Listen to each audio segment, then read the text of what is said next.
1 नोव्हेंबरच्या सत्याच्या मोर्चासाठी मनसेची जय्यत तयारी. ठाकरेंच्या सेनेनंतर आज मनसेकडूनही प्रेझेंटेशन होणार. राज ठाकरे लावरे तो व्हिडिओ दाखवत पोलखोल करणार.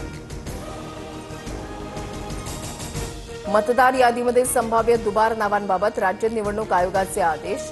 दुबार नावांसमोर नोंद करणार. इतर केंद्रावर मतदान केलं नसल्याबाबत हमीपत्र मतदाराकडून लिहून घेतलं जाणार. बनावट आधार कार्ड प्रकरणी रोहित पवारांच्या विरोधात गुन्हा दाखल. भाजप पदाधिकाऱ्याच्या तक्रारीची मुंबई सायबर पोलिसांकडून दखल. रोहित पवारांनी एका वेबसाईटचा वापर करत बनावट आधार कार्ड बनवलं होतं. लाडकी बहीण योजनेसाठी सामाजिक न्याय विभागाकडून 410 कोटींचा निधी वितरित. 18 नोव्हेंबरपूर्वी ई-केवायसी पूर्ण करा. मंत्री आदिती तटकरेंचं आवाहन.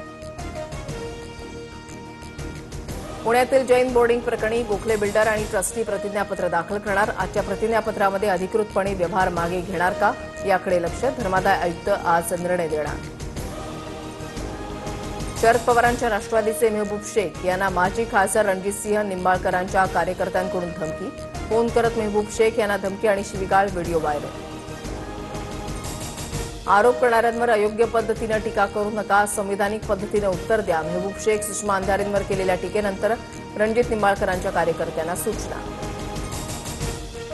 संपादाचा हस्ताक्षर आणि सुसाईड नोटवरचा हस्ताक्षर जुळत नाही. ही हत्या की आत्महत्या?